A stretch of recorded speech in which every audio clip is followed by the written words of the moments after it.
item on the agenda is addition or deletions to our agenda. Councillor, I have nothing, Your Worship.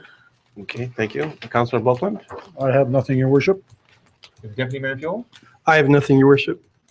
and Councillor Peterson. I have nothing, Your Worship. I would like to make a couple of adjustments in regards to the agenda, if I might. On the RCMP response area, if you could take that off the agenda, please. That's between councillors under 11. And if you could add a question to administration in regards to temperature of the pool. And I'll ask Councillor Sobel if 8.4 in regards to the multiplex committee is still on the agenda or if he wishes to. Well, just leave it on the agenda for now, Your Worship. Okay, thank you. So we have some additions and deletions and administration. 8.5, resignation of a counselor.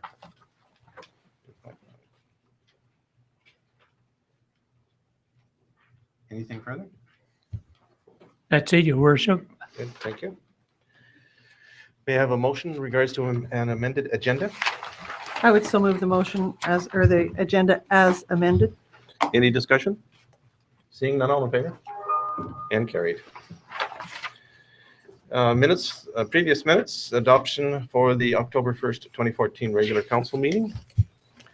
Move council adopt the October 1st, 2014 regular council meeting minutes as presented. Any discussion? Seeing none, all in favor? And carried. First item under delegations is a recreation facility committee. And are they available?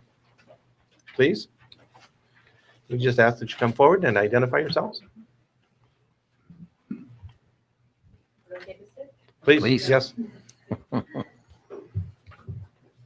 So I'm Tristan Perriard, and we're with the Regional Recreation Enhancement Committee. I'm Jennifer Patrol with the same committee. So we are here, a committee, and we're made up of a number of people. Right now we have people sitting on a committee from the town of Strathmore, the Wheatland County. We have both from the town and county councils, as well as an Egg Society member on our committee. To give you a background, our purpose from our committee, I'll read a statement that we have. As a committee, we will work together to represent the patrons and recreational programs with the goal of planning a multi-use facility that will provide the amenities needed to support the current and future needs of Strathmore area. We believe that Strathmore is home to residents living in town, the people in the surrounding area, including Wheatland County members, other communities in the area such as Standard, Rockford, Hazard, Galician. These people are all patrons who work, shop, socialize, and participate in recreation and other organized groups. All of them support our town and call it home. We want this up for all age groups and recreational users. This committee was formed due to the substantial need for a multi-use facility in the area and feel it is long overdue. So we've come to you, I've sent you guys some information earlier in an email due to a needs assessment in this town. And we have partnered, we're hoping to partner with the town and the Wheatland County to facilitate this. So we feel it is important to cooperate as a regional project in this. So we're going to start with a couple of quotes. Just a couple of quotes about teamwork. I don't even know if this is on. Can you hear me? We can hear you. Yeah, we can hear you. Teamwork is the ability to work together toward a common vision, the ability to direct individual accomplishments toward organizational objectives. It is the fuel that allows common people to attain uncommon results. That's by Andrew Carnegie. Another quote, I invite everyone to choose forgiveness rather than division, teamwork over personal ambition. This is from Jean Francisco. And coming together is a beginning. Keeping together is progress. Working together is success. And that was from Henry Ford. Thank you. So why is it important? We know a team is stronger than an individual. Our overall needs. This community together, we can meet the needs of numerous users and provide the ability for new groups and growth in the community. Alone, we only cater to a few users and groups. Overall, sustainability. This is a large undertaking undertaking for maintenance and sustainability, and together we are able to provide the resources to better maintain and sustain. Alone, it will be hard to maintain and sustain. Financially, with cooperation, we are able to work together to gain the funds needed. Together, we will be eligible for numerous grants, funds that are available for these projects. Alone, we do not have these options available to us. So that takes us back to what we are asking for today, for a needs assessment in this area. Together, working together, we are able to go with an Alberta Community Partnership Grant, and this will allow for some or all of it to be paid for. As long as we have two partners working together, we are eligible for this grant. And that will allow us to have that needs assessment and a feasibility study done in the area, which is the first step towards working towards this multi-use facility, what we need in the town. So what does the town gain? This benefits our recreation and organized groups. It enhances the town image, and it'll increase town growth, desirability to move here, the quality of life, social morale of citizens, and the pride in the community. We need to make sure that all of our citizens' needs are met. Currently, there are many groups that do not have the proper facilities. People that call Strathmore home love the town and love the small town atmosphere. They believe it is a great community. However, it lacks some proper and functional facilities. So let's work together to enhance our community. Okay. That's all? Okay, thank you. Questions?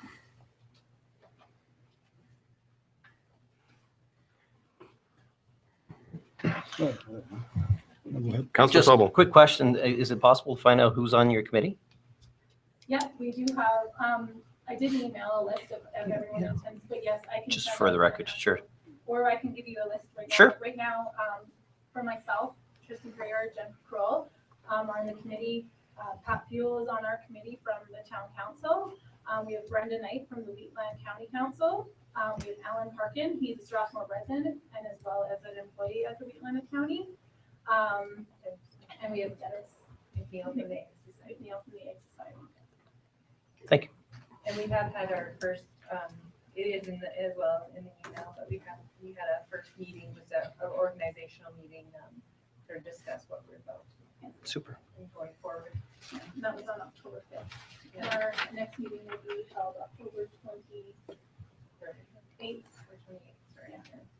sorry. So you talk about a needs assessment, and you were talking about getting some grants in regards to your needs assessment. And you talk about you need two partners. Is the committee a partner?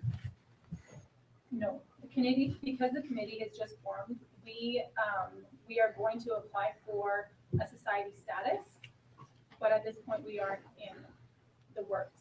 Right now, we are asking the town and the county to work together to form that bond. So that would be the partnership, so we can apply for the grant. Yeah.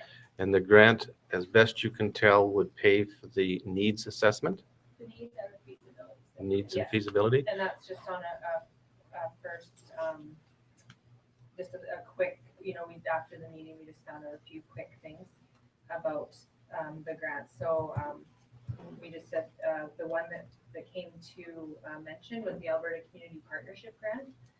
And we were told that it would pay some or all of the cost to complete the work needed, given that there was at least two partners involved in the project. Do you have an estimate in regards to the cost to do a needs? Yes, the approximate cost for an update on the needs assessment, because there was a company a few years back, RC Strategies, that has completed, is that correct? An assessment, so that would be an update of the needs assessment as well as a complete feasibility study, would approximately cost about $80,000, which we were hoping would be split between the two partners, but then also grants applied against that number, assuming that those grants would be available. Councillor Peterson first, please. Thank you, Your Worship. So in terms of doing the feasibility study under a partnership perspective, having multiple partners would ease the strain in terms of cost of this. So, and you already have the Egg Society, the county, and the town at the table. At the table, we do, yes. Mhm. Will you be asking all of those as well for Yes, the same support you can? Mhm. Yeah, yeah. The county's already aware that that's what we're asking. And then we just wanted to make the town aware that that's what we're asking today. Thank you. Deputy Mayor Peel? Oh, thank you, Your Worship. If I could just give a little background on the committee. At one point, council had discussed over the years starting to move towards a recreation multi-complex. And something was said that it shouldn't all fall on us as a town and council to do it, that it should be brought to us. There should be a group that gets organized and starts bringing this to us, and they should be starting to work toward this. That's one of the reasons this committee formed. And then the idea came about that we thought that this kind of a project was probably going to be very expensive, and the best and probably most feasible way to do it would be to unite with other groups such as the Ag Society and the County of Wheatland and possibly arts groups and things like that. So the reason for the discussion about the needs assessment too is that the past needs assessment was done regarding or involving service groups. It did not go out to individual homeowners and individual people throughout the county and town. So that's one of the things we're looking at doing. So that's just a little bit of background as far as how we originated and hopefully where we're headed. And just to add on that, if I may, the needs assessment is basically the first step in finding out what does this town need. Everyone says, well, we need this, we need a rink, we need soccer facilities, we need this. Well, what do we really need? And so with compiling that information and getting that needs assessment done, we will know what our top priorities are and how we strain from there. What our main priorities will be to start the building and how we will stage it and what kind of funding that we actually will need. So we can actually have a cost to say, this is what it will cost, this is what we need, and we could build it in there. Yeah, and a timeline and the feasibility, I believe it is going to be complete with blueprints for that cost. Like as to a sort of come up with an idea, a starting idea of what the facility may look like. And that would be included in the feasibility study.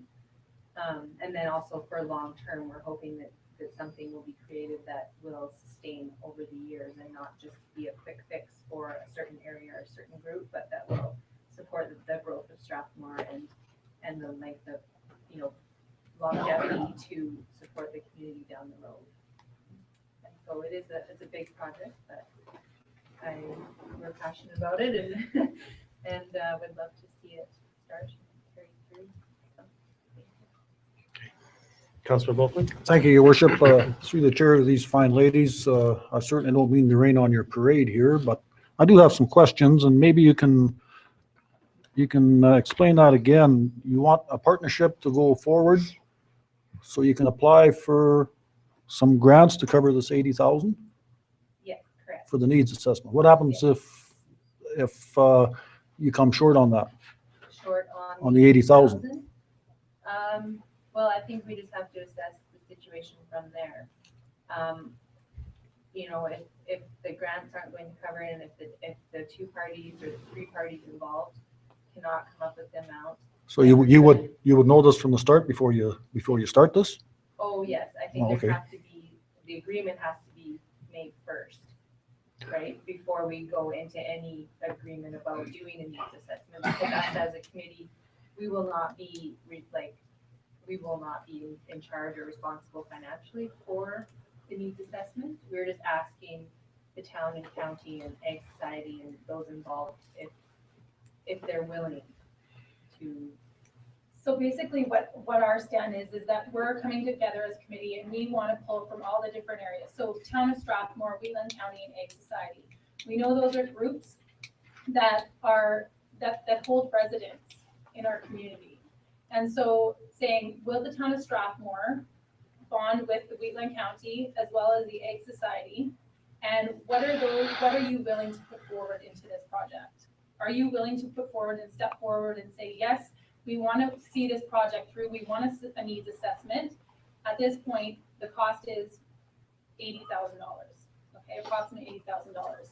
Yes, we are willing to step forward and say, you know, this is something that the town needs, and we want to be part of this project. Well, that was my point exactly. I know what the town needs. I don't need a study done for $80,000 to tell me what this town needs.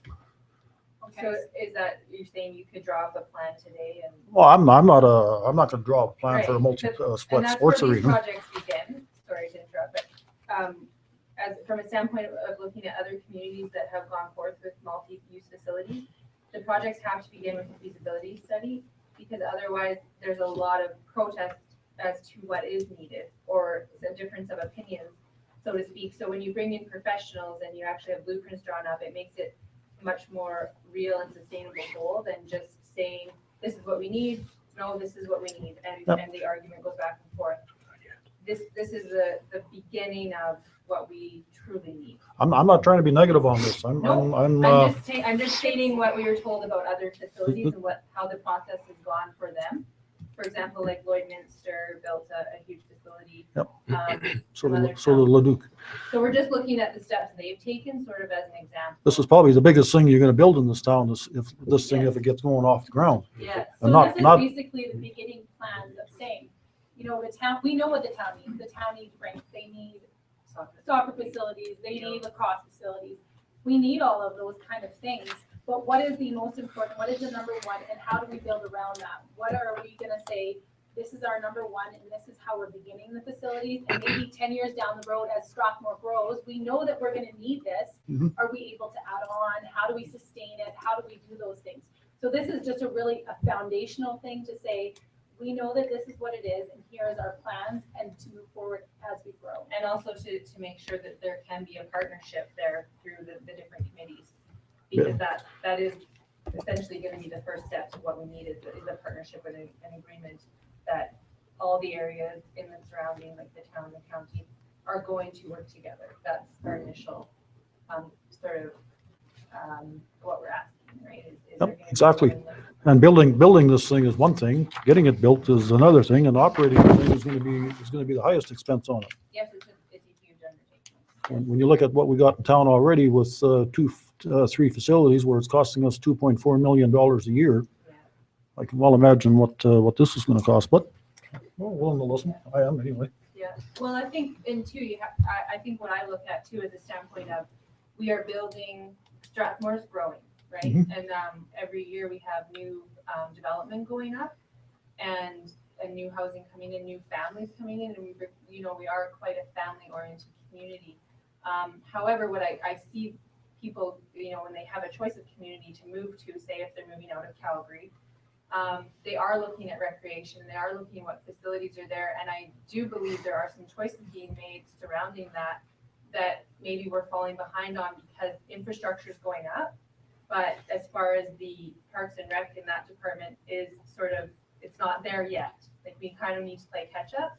So I believe it would only attract people to Strathmore and increase our growth and image as a community. So Interesting to note, that's why we build pathways.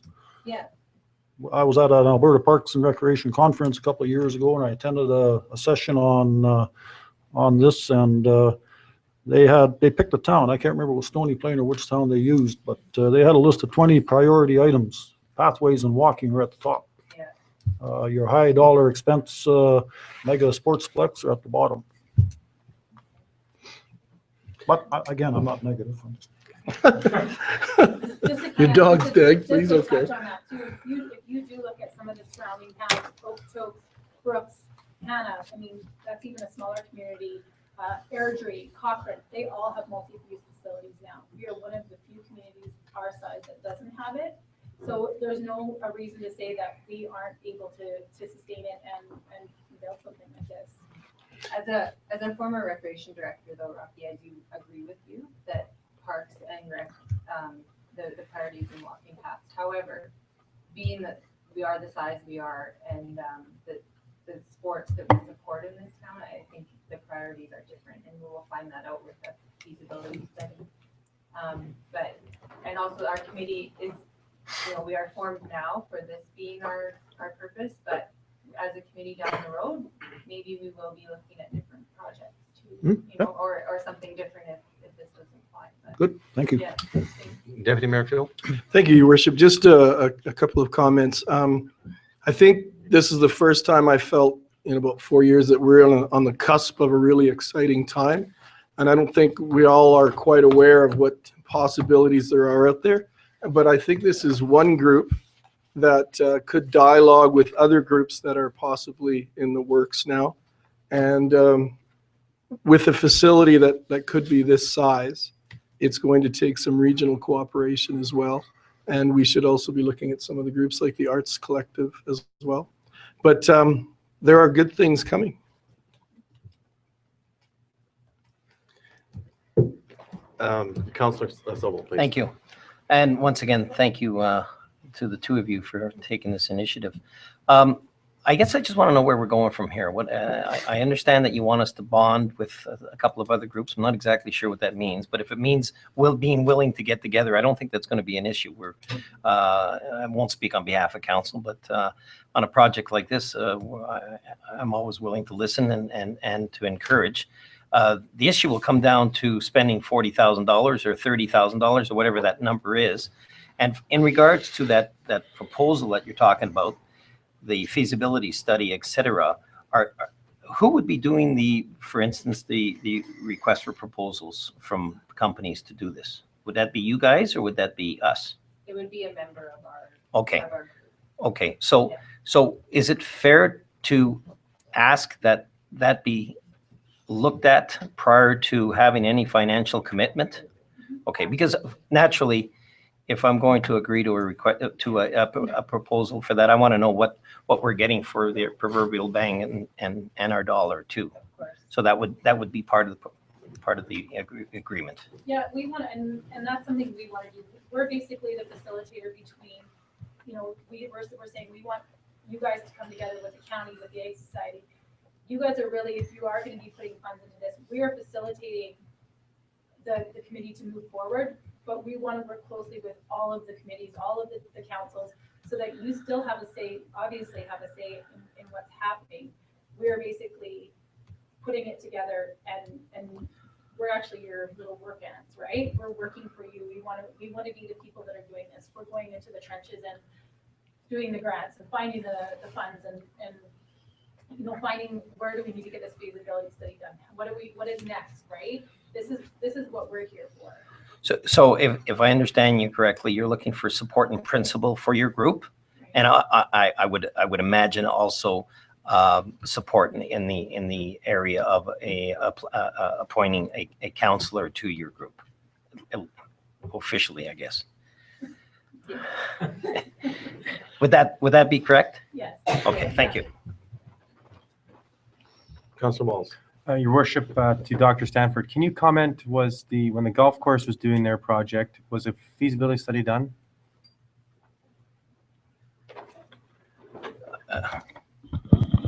I'm not sure. They met many times, and then it fell apart. I don't know if they did a feasibility. Somebody else may know. I was part of that.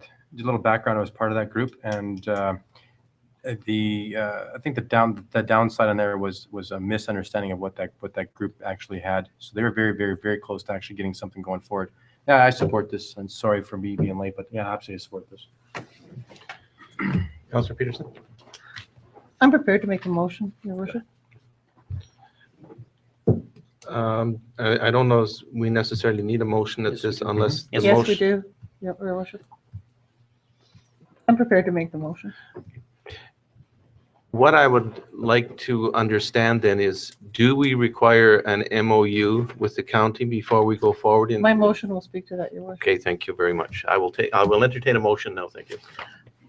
I would move that Strathmore Town Council, on behalf of the community of Strathmore, support the Recreation Facility Committee, and that the town of Strathmore will act as partner, contingent upon the Strathmore Ag Society and County of Wheatland also agreeing to partnership status in the quest to achieve grant or feasibility study funding to move forward with the project.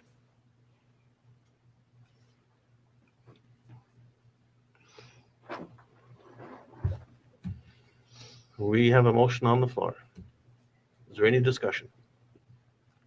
Councillor Blokeland. Thank you, Your Worship. To Councillor Peterson, would that be the required full funding, the 80,000? It would mean that no, it requires no funding. It's only that we are agreeing to to get the become a partnership partner. formed. That's Yeah. right. That it is a partnership Yeah. so that they can move forward with their application to the partnership status required to get the feasibility study underway.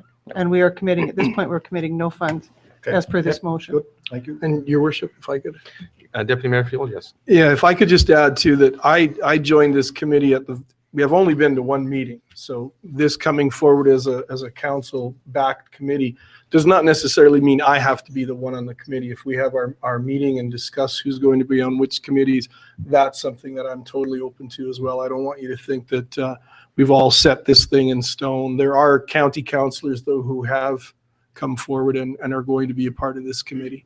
But I know we'll be discussing that when we talk about committee appointments.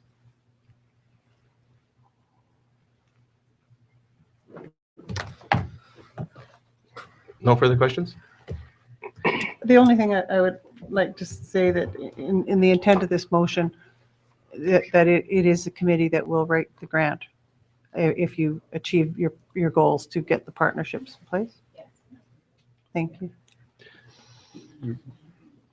Councillor Balls. Your worship, to Council Peterson, just a little clarification. So if all three of these parties don't get on this, don't sign this MOU or enter this MOU, then what happens with this motion? It's defeated, or it's just Well, goes no, away, or just as that's the motion stands as it is. Okay. yeah. Can I just add to that as well? Mhm. We have spoken with the Wheatland County and they have motioned that it would be on board as well with their committee. Yep.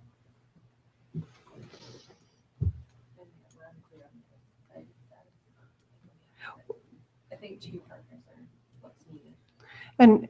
And your worship, if I just might say that if things change and it doesn't roll out the way you expect it to, there's nothing stopping you from coming back or sending your representative.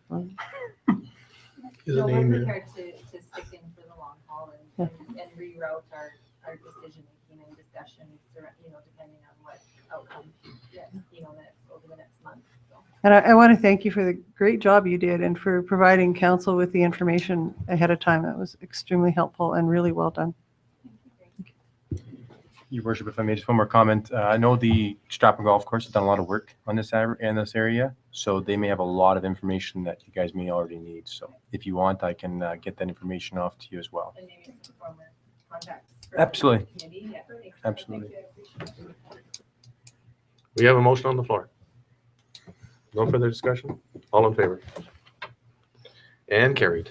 And thank you. Thank you. Thanks very much. Thank you very ladies. much.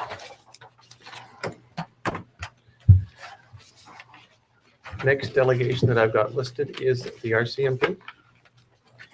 Yes, please, if you'd like to come forward, Sergeant. Thank you. Your Worship, Council, thanks for having me here this evening.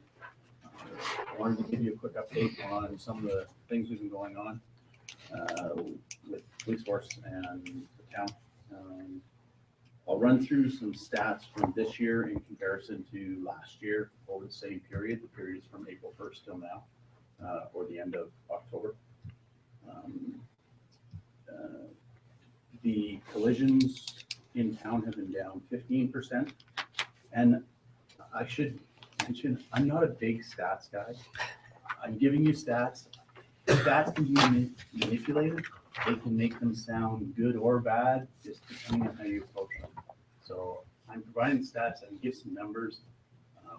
But when you say they're down 15%, if it's 1 out of 10 down, it's 10%. So that's not that big a thing. But if it's 10 out of 100, it's a little more significant. So I'll give you the stats, but I'm also one of those guys that tries to portray that what's actually happening in that. And I'll kind of go over some of that when I get into some of the other things.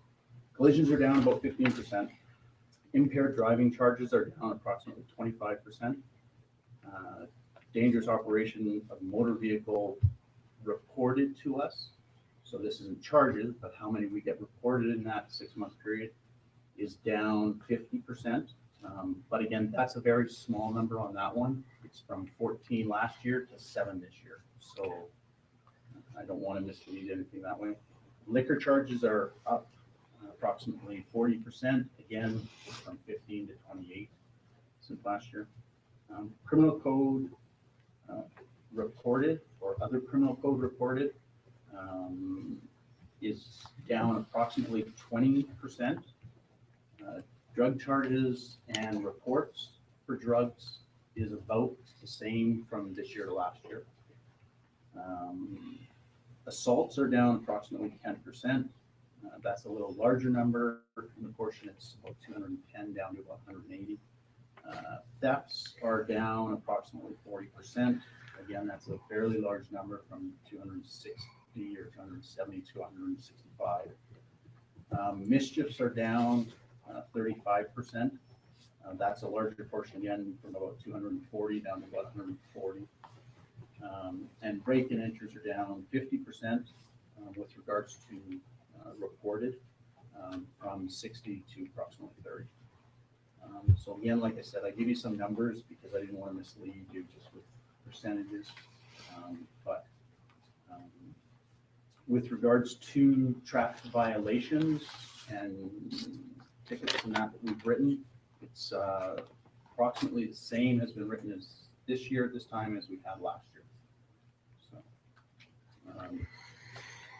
there were two major incidences that I'll talk about. I won't go into any much detail, but I believe you probably all know about the suspicious death we had in May, close to the library.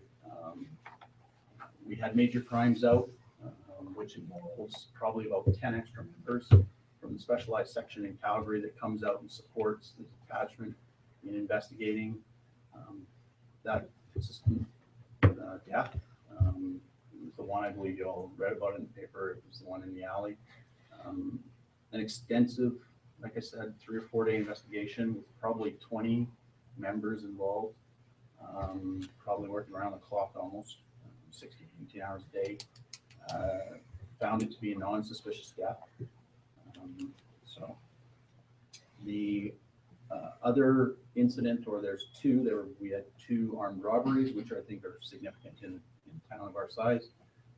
A lot of the time, some of that comes from Calgary, but they're fairly significant. We had 2 so far this year, and both of them have resulted in charges and suspects being apprehended. 3 individuals over the 2 have been charged now. That sounds great.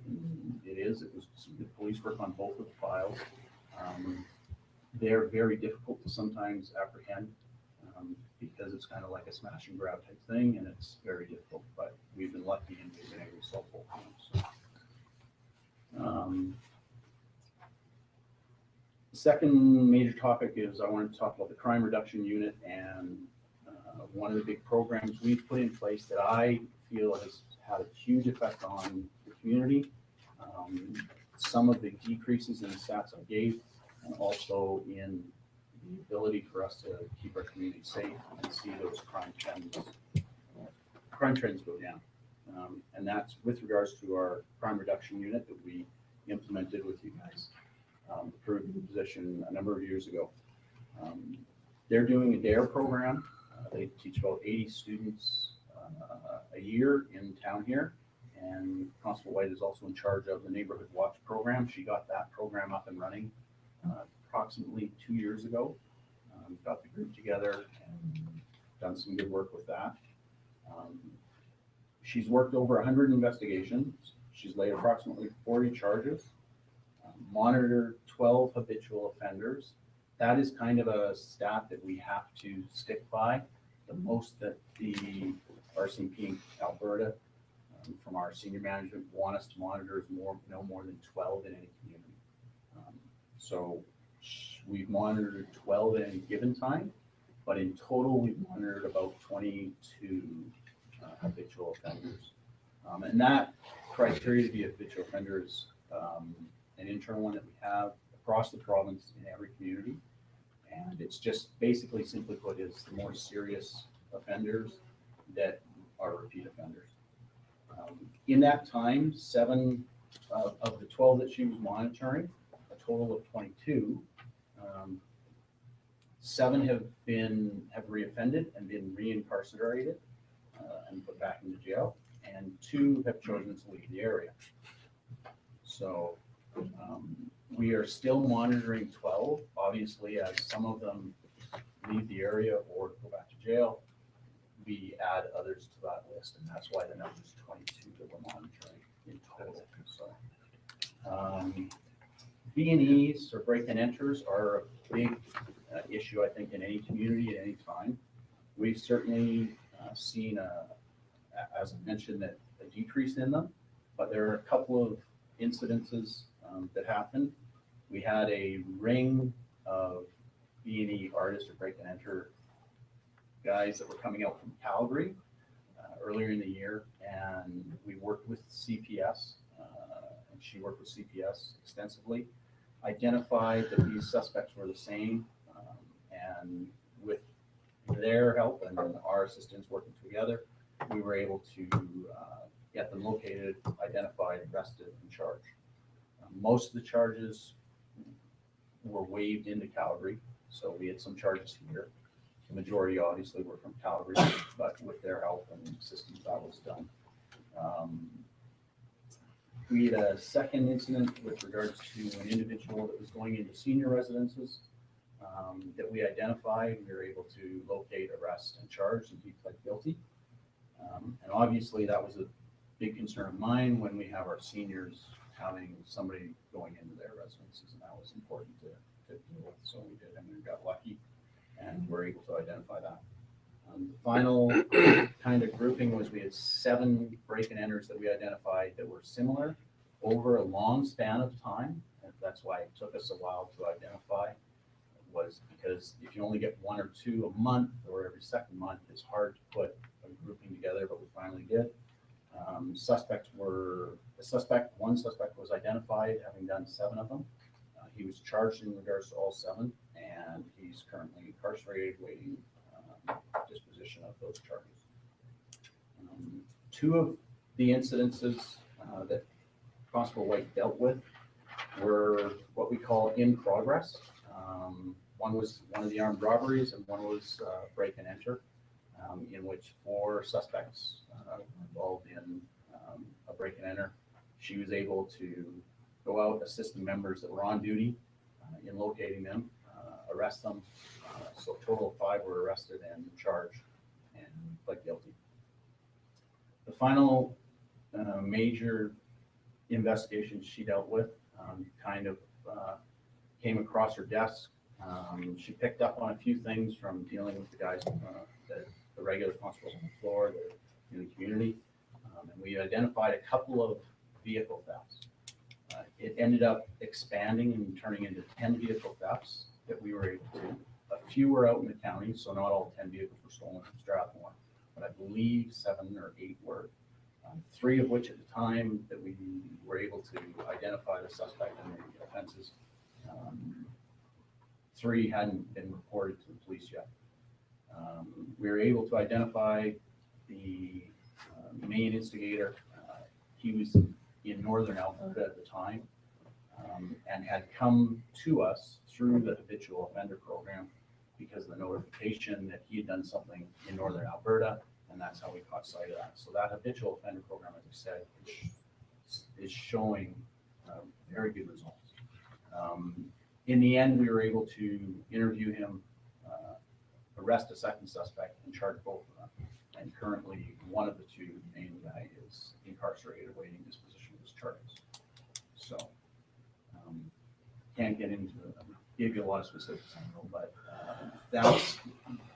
that crew position, that crime reduction unit position, has really done a really fabulous job. Certainly has exceeded my expectations this year and done a very good job. So I just want to let you know that. The final topic I was going to go over was the enhanced traffic program that we ran for 6 months, which ended at the end of October here, or the end of September here. And I'll just give you a short rundown on that. In the end, on average, we averaged 5 shifts a month. There were 3, so for a total of 6 months, that would be 30 shifts that we ran. There were a total of 306 violations. Of that, the majority was speeding, and it certainly confirmed some of the beliefs by council and mayor and myself, with regards to most of that is speeding on Highway number 1 through town. There were certainly other areas that had other violations, but the main one was Highway number 1, which I think we've all understood that and this kind of proved it. The cost of the program and the administration of it certainly was covered by the number of violation tickets and the fines involved with that. As we had hoped to do, and as I mentioned to you all, I think I've given a report every second month to the council or to administration, passed on to you, so with the exact cost of that. I think it was a fairly successful program. The only thing I think I forgot, and it's my mistake, was that in running the program, not only do we have to do that, but our office staff manager, who's in charge of our support staff, brought up the fact that we have a lot of extra work to do with entering the tickets on the administrative side to put into the computers and that for them to get into court. And also with regards to monitoring the members and organizing that with the ops MC organ and that. So on that, I talked to our ops manager and said, how much time is the support staff taking to enter the tickets? Because I honestly have no idea. She said that if you're looking at 50 or 60 tickets a month, which is roughly what we were doing, you're looking at about 4 or 5 hours for the support staff. So I'm not sure. It's certainly an extra burden on us. I would propose to add in an admin fee every month if we were to continue the program of approximately $400. If that was the case, if we had done it in the past 6 months, rather than the cost in regards to it being paid for, it still would have been substantially paid for easily. It would have increased the cost approximately $2,000 over the 6 months for that administrative fee. But I think it would be well worth it. And I know that it would be covered or would have been covered in the past 6 months. So my suggestion or my recommendation, council, if you are interested in proceeding with it, I think it's a good thing. It's certainly something that I believe showed up in our stats that I talked to you about. Collisions obviously are down 15%. I think that was part of that program and having members out there.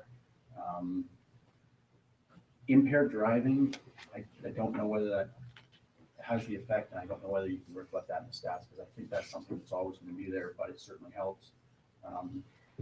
But the collisions being down, I think it has an effect on mischief and break and enters, because if the criminals are seeing us out there, we're going to stop that, or at least have a proactive approach in decreasing that with regards to the patrols. The only other thing I'll add with regards to the program was that there were 6 no insurance tickets written over the 6 months. One of the traffic stops in that 6 months was brought about on a simple offense of a seatbelt ticket and turned into a very big file investigation with regards to drugs being seized, cash being seized, 3 automatic rifles being seized, and 4 prohibited weapons being seized. So obviously you can see how that spin-off just on that one traffic stop obviously is a huge safety issue with the town, and being able to get that type of thing off the streets. That investigation is currently before the courts. So, if I was to recommend, I believe we talked about with the initial program we did was about $4,000 a month for it. I would suggest, just on the basis of what we've done, I would suggest that we lower that down possibly to about $2,400 a month with regards to the actual shifts. That's a maximum of 6 shifts a month. I think that's more likely what we are able to facilitate and be able to do. I don't want to raise expectations too high, and certainly not, but I think that would be fair. if we were to continue the program.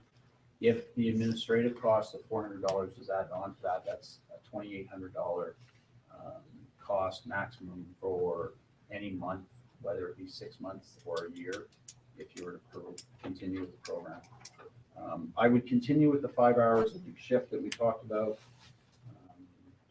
And like I said, the total cost, if you were to carry on, would be approximately $2,800 per month as a maximum. So, if there's any questions with regards to that, I can certainly answer them, or you guys can think on it and have me back and discuss them. The only other things with regards, and I'll wrap this up quickly, is rodeo weekend went well. We had no major hitches there. Schools are obviously back in school, and we're trying to hit the school zones as much as we can. We have the DARE program going on, and we're trying to get more members out in regards to presentations in the schools, not just with DARE, but outside of DARE. We're trying to increase visibility in the community of members, and that's always a big thing. It will always continue to be, and it's something that I always sit there and have to pound into our guys. The last two things are we've hired a new public sector employee, which is the federal employees. So we used to have 2 federal employees in our support staff, along with 4 municipal. We've now hired a 3rd public servant employee to better help with obviously everything and that. And we also were awarded or given a provincial position on our rural side this April, which we are currently in the process of staffing. Like any government organization, we don't move as fast as we probably want to, but we hopefully will get that staffed within the next 3 months. So that adds to the complement on the provincial side. And I wanted to mention the PSE or public servant support staff obviously helps in the office. And obviously the new provincial position helps us, because I know that part of the problem or one of the issues is obviously what our provincial responsibilities are in the rural compared to the municipal responsibilities with the town. Do we have any questions? Councillor Walsh? Your worship, to Staff Sergeant, first of all, the numbers are very interesting, and thank you very much for supplying the stats to us, and I appreciate their stats. How much do you think your guys being out in the streets, and sorry for if I may use the term guys, if that's okay, your people being out in the streets, how much is that actually impacting these numbers dropping? Do you have an idea on that? I guess it's hard. I mean, unless we were to sit there and calculate how much they're out there, what is the percentage? I certainly think that the traffic, enhanced traffic position definitely helps. It's more visible, they're out there, and part of that program forces we make sure that that member is out on the road. As I think I mentioned before to council when I've attended, policing is no different than most organizations. The amount of paperwork we continue to increase, and the amount of actual ability to get out on the road becomes more difficult with that. Policing, to give you an example, impaired investigations, they say the paperwork involved has increased 1,100% in the last 10 years. It's gone from 4 hours to pretty much the arrest to putting it into court to 11 or 12 hours on average. Domestic violence is probably even worse than that, I would guess. I know that the figure was somewhere around 800% a few years ago. I would guess that it's probably closer to double that in the last even 5 or 6 years, just because of the Solicitor General giving us responsibilities, forms to fill and all that. It's difficult to say.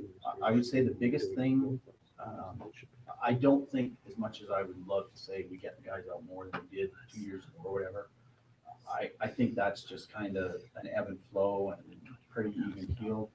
I think probably the biggest factor would probably be the enhanced traffic program, because people see it out there. But it's hard to judge because what didn't happen, we can't say, right? So. No, and I appreciate that. What is our file load per member? Is it fairly high, or are we at the average? Can get that for you. I'm going to give you the exact numbers. I don't have that.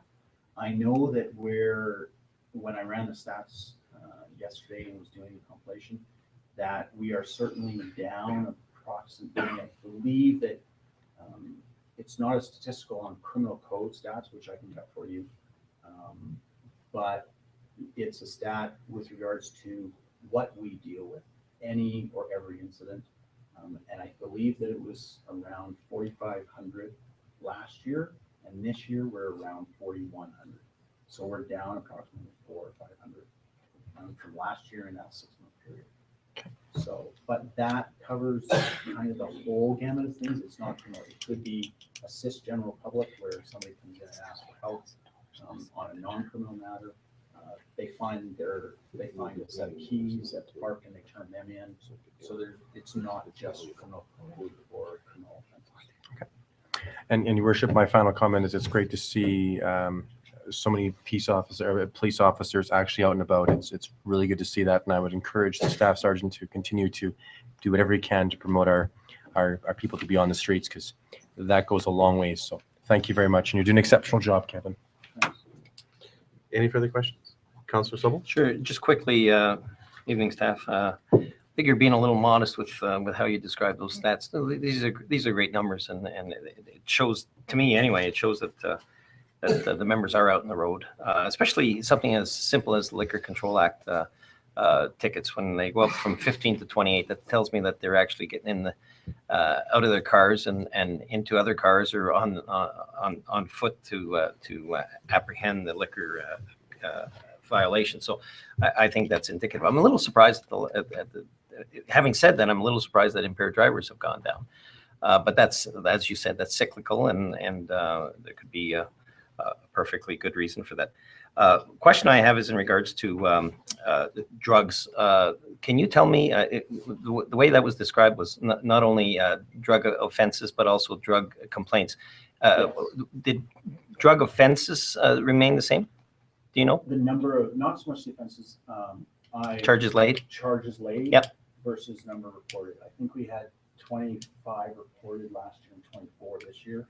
And I believe we had 5 charges last year and 4 charges. Okay, thank you.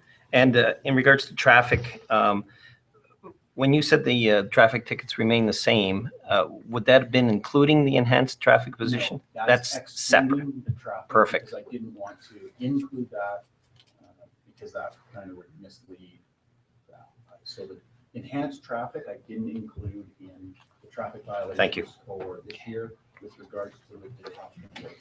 Excellent. Thank you. Because that was separate. I felt it was separate, and I was giving a separate report on that. So. Yeah, and please express my appreciation for Constable White's efforts this year. That's quite an accomplishment that she's had in regards to solving crime in our community. Would you, in regards to collisions, would you by any chance have any stats on any pedestrian collisions this year? I don't, but again, okay. I wouldn't mind if possible, even in locations. I'm curious as to whether any of them occurred in school zones or playground zones. And I'll check on those. Thank you. And lastly, I'm certainly hoping that we continue on with the enhanced traffic position, but I think I'd like to just leave that for now personally, and perhaps even start it up even January 1st or something like that, so it's a full year, and I'm sure administration will have some dialogue with you, because I question the administration charges, the extra charges for administration, but I'm not going to get into that now. I'll let administration deal with that, but I just have some questions in regards to that. Thank you. That's all I have. Thank you, Your Worship. Councillor Sobel, just in addition to that, is there wisdom in continuing the program as it exists right now? If it seems to have really excellent momentum. Absolutely, and I guess one of the questions I just have now is first of all, there has to be an additional agreement done up, so it has to continue on, and I don't mind supporting that at this point anyway, except that there are some questions in regards to the as far as I can see, the administration charges, but certainly I like the program. I think it's a smart program. It gets the peace officers out. And what I really like is the way it's being administered now. I'm aware that there's a strong push for the members to to be going after violators that are causing problems on our roads. So they're not quote unquote cheap tickets. They're for speeding, they're for distracted driving, they're for seatbelt violations. These are all offenses that save lives, and that's where the focus is. So I'm quite encouraged by that. It's just a continuation. Okay, continuation. Councillor Sobel, you were the one who brought this forward last spring, and there were some of us who doubted you, and clearly you're to be commended because you came up with something I think that has had tremendous value to the community far beyond the small amount of revenue that it's brought in, but on a more than cost neutral basis, the advantage to community is very clear, and I would certainly be in favor of any motion to continue the partnership. Thank you. And thank you, Councillor. Staff Sergeant Riley. Councillor Bolton? Thank you, Your Worship, through the chair to Staff Sergeant Kevin. I'd like to commend you on being the bearer of good news, I guess. To me, you listed 9 different areas of stats, and if I wrote them down right, they're all down except for one being up, and that being liquor. And an impaired driving charges are down. Can you just expand on the liquor charges? What would that involve? That's anything from open liquor in vehicles to intoxicated in public places. With Oh, okay. regards to being drunk, charges from bars with regards to offenses by being unruly in a bar or refusing to, although those charges I rarely see here. Bars tend to deal with things that way, and I'm guessing they're probably more the people walking around drinking open liquor and being drunk in public causing disturbances. Okay. I just had one other question. It's great, it's really great to see more RCMP presence in town. Just curious if your municipal officers are actually enforcing our local bylaws in town after hours late at night, especially on weekends when our peace officers and bylaws are obviously not on shift. Yes, we get those calls and we answer those and respond to those complaints. Okay. I don't have the stats on that per se, but I know that that's kind of an ebb and flow too. Our guys tend to caution. A lot of that is either unruly drivers, stunting, parties, loud noise, barking dogs and such like that. I think our guys probably take a more guarded approach and tend to give warnings and then we get a second call on that type of thing. Obviously, stunting vehicles, I know one of the major problems last year that was identified was Kensington parking lot. And that I think we've tried to identify that to our guys, and I think we did a fairly good job in the spring and summer to try to crack down on that. But yeah, I'm not sure whether that answers the question. Pretty much. Thanks, Kevin. And then I'll give the last comment, if I might. To your officers, thank you very much for their hard work, and we certainly appreciate it. And the other comment is I would certainly like to hear from you more often and come to our venue here and provide us an update in regards to what's happening. I will. I'm thinking I'll plan on coming end of January or February. If that works for do you want more or less? We appreciate the reports, for sure. Absolutely. I really appreciate the report. I'm thinking every 3 or 4 months. 4 months would like to be would like to work out. Was there anything further that we? No. Okay. Thank you Thank very you much. very much for your Thanks, time. Kevin. Thanks, Council. for support. Thanks, Sergeant you. Riley. Thank you.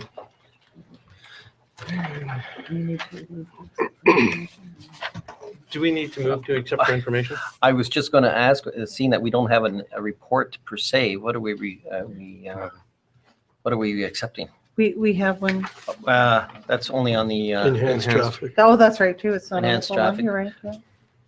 well, I guess I move that we accept the Enhanced Traffic Initiative report for August and September. We have a motion on the floor? No discussion? All in favor? And carried. Bylaws. Bylaw 1417, land use bylaw map amendment. Your Worship, I move the council, sorry. This Yeah, go ahead. is planning and development. Your Worship, I move the council give first reading to bylaw 14-17. All in favor? And carried. And your worship, I would move that council refer bylaw number 14-17 to the public hearing to be scheduled for November 5th, 2014. All in favor? And carried. And bylaw 1418, Town of Strathmore bylaw fees bylaw amendments. Your worship. Every year, administration and all town departments review the bylaw 1321 Strathmore fees bylaw. Attached in your packages are recommendations coming forward from all the departments for changes to be made to the fees schedule. It's important also to note that one new schedule has been added to the bylaw, which is for fire services. The original fees schedule have also been included so that council can compare the charges. This was brought to the October 8th CAO meeting for council's information. And at this time, we will not be recommending any changes to Schedule F of the fees bylaw, as we're awaiting confirmation from the City of Calgary in regards to water rates. Administration is recommending first, second, and third reading of the amended bylaw. One more thing to note in the amendment, under section 100 of bylaw 1321, it states that the fees, charges, rates, and penalties will be established and amended by resolution. Administration is recommending that the fees, rates, charges, and penalties are established and amended by council bylaw. So we have a bylaw before us. Do we get a motion on? Worship, I move the council give first reading to bylaw 14-18. 1418, yes. All in favor? Carried. Your worship, I would move that council give second reading to bylaw number 14-18, fees bylaw, amendment bylaw. Is there any discussion? Councillor Walls? Your worship, to Dr. Stanford, can you comment on the out of, I guess trying to be this politically correct, the non-resident fee. Can you advise us as to what exactly what type of revenue that would bring to the town of Strathmore? I'm sorry, I can't remember if it's 15, 20,000, somebody else. I remember what it was last year. Pardon, I remember what it was last year. It was 15,700, I thought so. yeah. Your worship, I'm not sure I can support us charging our rural non-resident fee for our to Wheatland County residents, or to residents that are not part of the town of Strathmore. My rationale for this is obviously we on average it costs us about $2 million to run those facilities. The little bit of revenue we get back, I wonder if it isn't. I wonder if we couldn't use that as a bit of an opportunity to start working closer with our rural partners.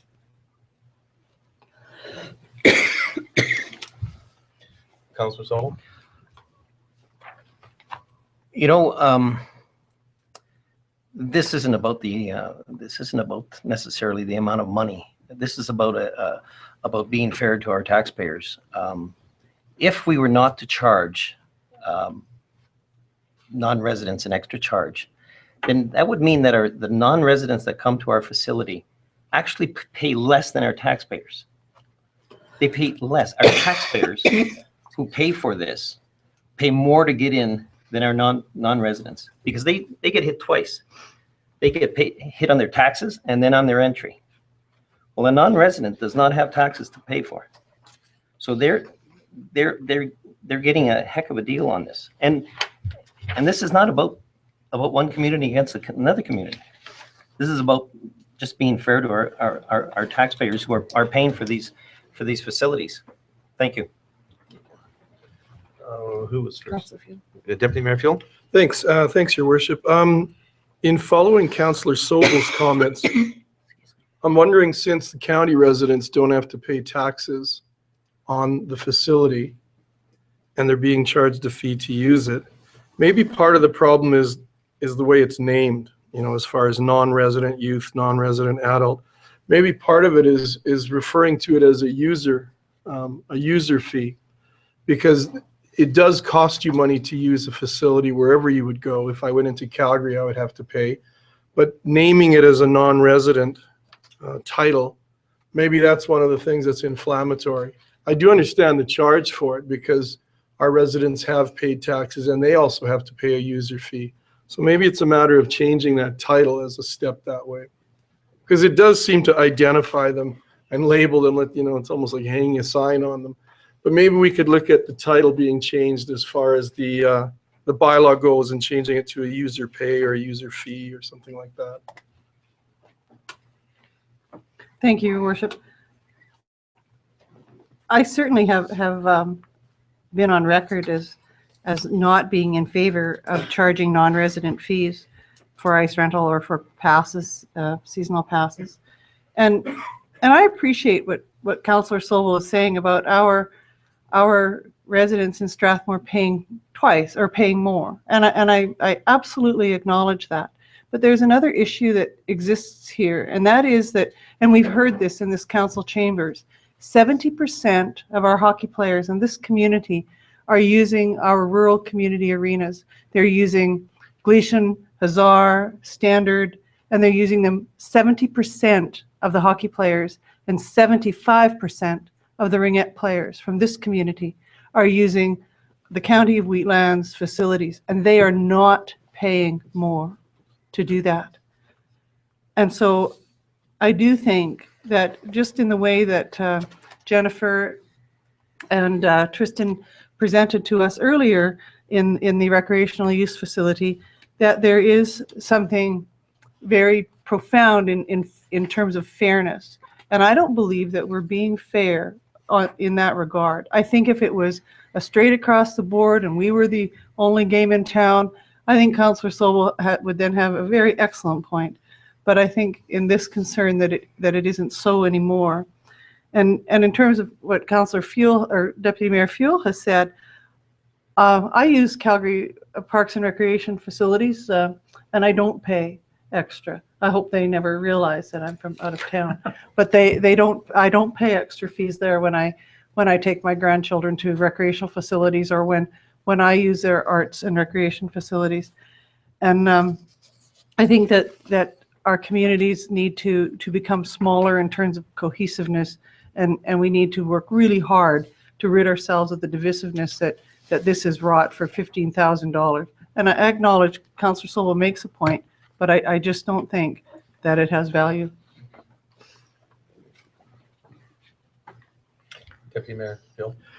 Thank you, Your Worship. I guess in following Councillor Peterson's, the question came from Councillor Walls to administration and I believe your answer was that you came up with the So it's figure. from last year. Okay, it was 15,000? 15,700 was last year. And that's for non-resident fees? It's 8% higher than the resident fee. So I guess what I'm saying is if the fees were the same as the town, we would still be bringing in revenue, just not as much. It wouldn't be a loss of 15,000, but maybe the idea is to look at the fees to be the same so that it is a total user fee system. Not do away with them, but make it the same as town. So they are still paying, but it's the same as town. And I do understand that our townspeople pay property taxes and they pay taxes towards the facility, but maybe a one user pay flat rate is something that could go a long way in bringing us all together, and also just making it a level thing. Councillor Walls. Your Worship, if I may, to Councillor Deputy Mayor Fuel, I think we're on the exact same page there, and I totally support what Councillor Silver was saying, and I've been on the opposition side of saying, you know, we got to charge this non-resident fee, but going back to maybe just having it across the board, I think that just sets a level playing field. I know we don't charge any different for renting out our civic center to someone that's not in the area. So sometimes we're saying yes, it's okay that if you want to rent our civic center, you don't have to pay additional money. But if you want to play in our hockey rink or our swimming pool, now you got to pay a non-user fee. Not this one. Sorry, I stand corrected, not the swimming pool.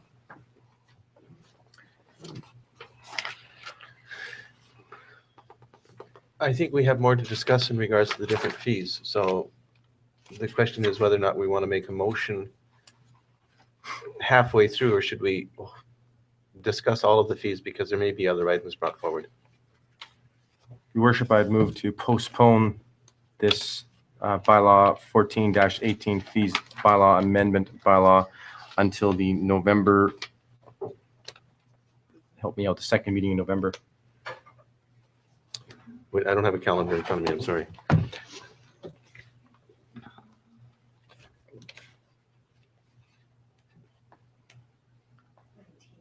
Thank you. November 19th. Before I accept that motion, I do believe that there might be some other questions in regards to some of the other fees, just in case. And if we're going to be asking for administration to bring it back with some amendments, I think we need all of the amendments. Do we not have to also vote, now that it's at second reading? Don't we have to have a vote on that second reading, and then that would dictate whether this bylaw proceeds at all? Am I missing that? We can defer. We can defer. Your worship, I guess I'm looking for some clarification. Does a tabling motion or postponing motion supersede an actual motion on the floor? Sorry, Your Worship, I believe you've already given this bylaw second reading. I thought we had, Well, we've got a motion, but I we don't had a think motion. we haven't and then voted for just- it. We haven't voted. We haven't voted on it yet, no. We haven't voted him. You would have to vote on second reading. So, and then, And then we would direct administration, wouldn't we, to amend?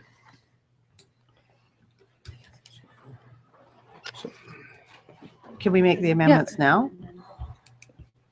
Are we prepared to move amendments now at this point?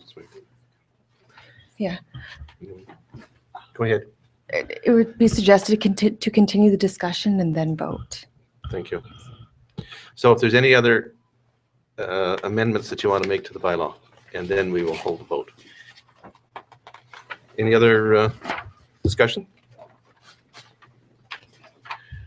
So then we could move an amendment at this point? If there's no further discussion. I do have, Second reading? I do have, You can't I do have, it at I second do have, if reading. no one else has any other items? So, Your worship, I guess looking for some clarification to our CAO.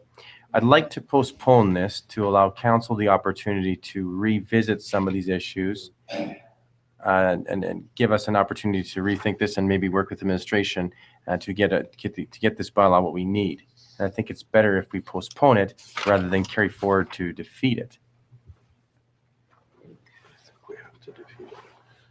I don't think we need to do that. You have to defeat second reading? I think we have to vote on it. We have a motion on the floor. And what we can do, You can amend it. we can amend it. We can amend the motion, correct? Okay, and so, alrighty. Under Schedule M for fire services, you have, shouldn't say you have, there is only a fixed hour, not a portion thereof. Yes, sir. First, on fire services, I think Linda has some comments. You're talking about the response to outside the municipal boundary? The $600? Response to fire and rescue outside, yes. We're actually going to ask to take that fee off the table as Wheatland County is not interested in moving forward with the fire services agreement at this time. So the fees that would apply would be the regular bylaw. And if I remember correctly, that was brought last council meeting? Yes, Your Worship, a couple of council meetings ago. Okay, good. The other question that I have is out-of-town personnel call-out fees, which is on page 43. And the fee in regards to fire chief is $95. Is that a one-time fee or how is that calculated? Well, that would be for each call out Okay. if the fire chief So- attended. So for instance, the amount of money for the fire truck and then another $95 for the fire chief, if he was attending at the same time. I believe so. It might be for other things that don't involve a fire truck. Just him on his, okay, I understand. So we have a motion on the floor. Well, sorry, Councillor Sobel? Hands all over the place, Your Worship. Yes. But further to your point, I think you identified the response to fire rescue at $600 an hour as an issue that required or portion thereof. But there's probably others in that Well, yes. in that line in that list that require the addition of the words or portion thereof. And I can think of the first 8, 9, or maybe all. Probably all. Probably all. Mhm.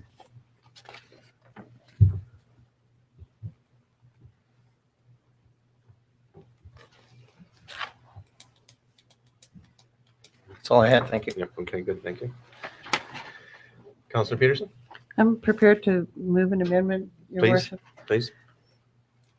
I would move an amendment to Schedule D to remove the non-resident fee in the passes section and the non-resident youth and non-resident lines in the ice rental fee per hour, and to also change the titles in Schedule D to say user fees, public family skating, shinny, ice rental per hour.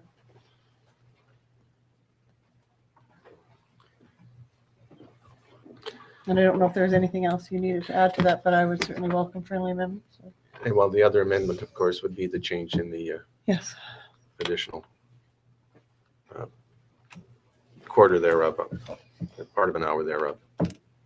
Councillor Walls. Your worship, to Councillor Peterson. So if I'm understanding your motion correct under Schedule D there'd be no non-resident fee. We would just be charging the It would just say resident user fee. user fee, and then it would just be, for example, the 5 to 12 would be $32.75. That's correct. Okay, thank you. And under ice rental, user fee, the same with the non-resident and resident taken. Thank you. Thank you, worship. We have amendment on the floor. Is there any discussion? All in favor of the amendment? Opposed? On the original motion as amended.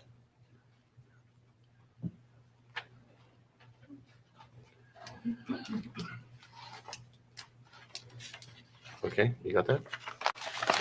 So where are we now in regards to our On the motion? original motion as amended. On the original motion as amended? Okay, Is there still discussion? right in? Yeah. Now there'll be further discussion. So we have the original motion as amended. And discussion. Councillor Beauclerc? Thank you, Your Worship. Over to administration to the Deputy CAO, Linda. I'm reading page 23 here, and maybe I'm not reading this right. Did you just say the entire fire services thing is coming out of there, or just that $600 an hour? Just the 600. Just the agreement.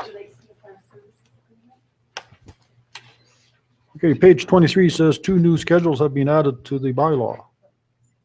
The first is Schedule M. FCSS, but Sorry, Your Worship. I failed to mention that we have taken that originally we were planning on putting it into the new amended bylaw, but we've decided not to include it because those fees are so different than the rest of the fees in this bylaw. It needs to be in a separate bylaw.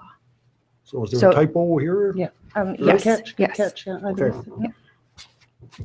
So there's only one new fee schedule, which is the fire services. Okay, thank you. Okay. Yes, let's get to that one. Okay. You want to do Thank you, Your Worship.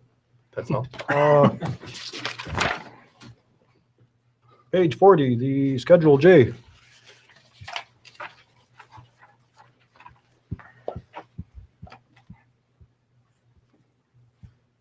I'm a little concerned. I guess it's a bad enough time when somebody is losing a member of the family or whatever the situation is, when you gotta find a burial spot for him. And from what I can gather from looking at this, you gotta pretty well pick and choose if you want to get buried during the week when it's cheaper, or on the weekends when it costs more money. And I wonder if we can simplify this. I'm not exactly sure I like all these different breakdowns here. There's an additional charge for weekends and holidays, additional charge for winter. And I can understand in the wintertime it costs more money to get a plot ready, but certainly we can simplify this to some extent, can't we? Administration may answer that one. I guess the purpose of the weekend and holiday fees and the winter surcharge is that, well, first, sorry, the weekend and holiday fees is that we have overtime costs for staff coming in at those times to deal with the burials. The winter surcharge is there because it is more difficult in digging graves because of the ground, and we have to bring in sometimes other contractors to come in and do the work for us, and it is a little harder on the equipment. So those are the reasons behind those fees. Wouldn't it be a lot easier to have one flat charge for a burial for year round? If that's council's wish, we absolutely can. That's up to council, sorry. Councillor Stubble. I think the idea behind this was to keep this fair and to keep it as not a losing proposition for our town. So and having gone through the experience of burying a couple of members of my family over the last couple of years in Montreal, I can guarantee you that these rates are extremely low and extremely reasonable. And I think it all comes down to what reasonable is. There's a reason why there's extra costs on weekends. That's been explained. And I appreciate what administration has done here in efforts to keep this from being in the red. And I absolutely have no issue with this. Thank you. Councillor Peterson? Your Worship, I have a question for administration. If people needed time to pay, certainly that's a decision that administration could make where there was hardship, as Councillor Blockman pointed out. Absolutely, and we do that Yes, now. I know. So, Yeah. Thank you. Any further questions? No, but I would propose an amendment, Your Worship, back to the, I gotta find it now, back to the fire rates, whatever section that is. Help me, somebody. Section M, M, page 42. thank you. That each of the, sorry, give me a minute.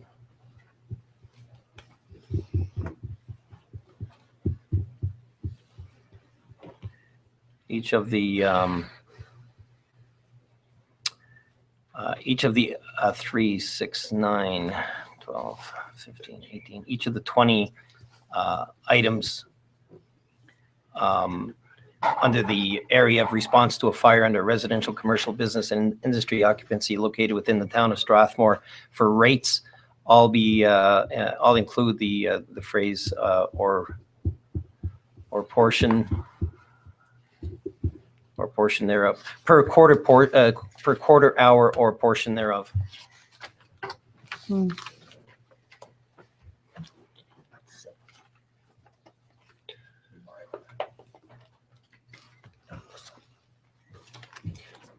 We have on the floor. I guess it can be per quarter hour. Per hour, per pardon hour. me, per hour or portion thereof.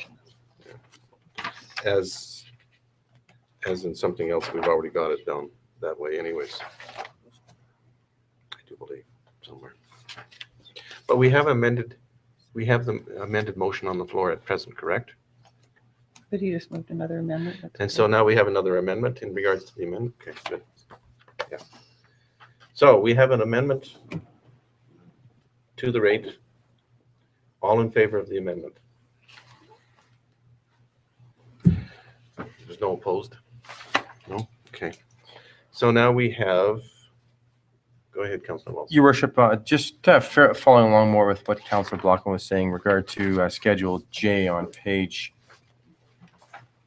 40. I'm just wondering if we shouldn't just have a flat, a $500 fee. I'm thinking with sometimes we would gain, sometimes we would dip down, but I think overall it would be a flat, just even number.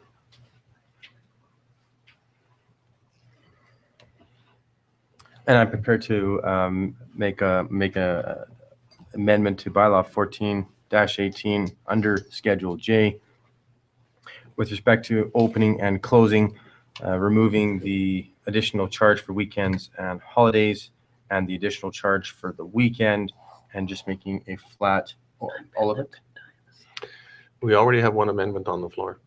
Can't have two, can we? Wish we've already voted on that one, or did we? No. We didn't vote on. Councillor that. Sobel's We voted on, the portion thereof. Oh, sorry. I stand correct. I rescind that. Deputy Mayor we Field. voted on Bob's. We You- did. Did we Yeah, vote on yeah, that? yeah. Through the chair to administration, as far we as did. these opening and closing costs, these figures, and I'm following Councillor Sobel's comments on this one, these costs, these amounts that are charged by the town, they must have been arrived at based on solid cost analysis. So I'm willing to trust the administration that these figures are accurate as far as covering expenses, and that we're not seeking to profit on opening and closing burial plots on a weekend. So if you've done your due diligence and you feel these are the figures that we should be charging, I'm totally prepared to accept these as they are. We have an amendment on the floor to amend the costs in regards to Schedule J. All in favor of the amendment? Opposed? Defeated. Thank you. Now, where are we in regards to our On motion? the original. On the motion original as amended, as amended, yes. So we have a motion on the floor in regards to our amended Second reading. second reading. All in favor? Did anybody need it? Okay. And opposed? Okay, good.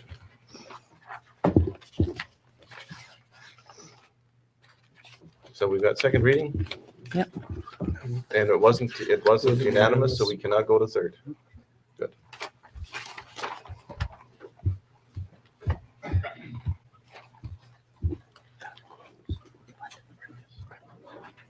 Land use bylaw 1411, request for amendments. And that's administration.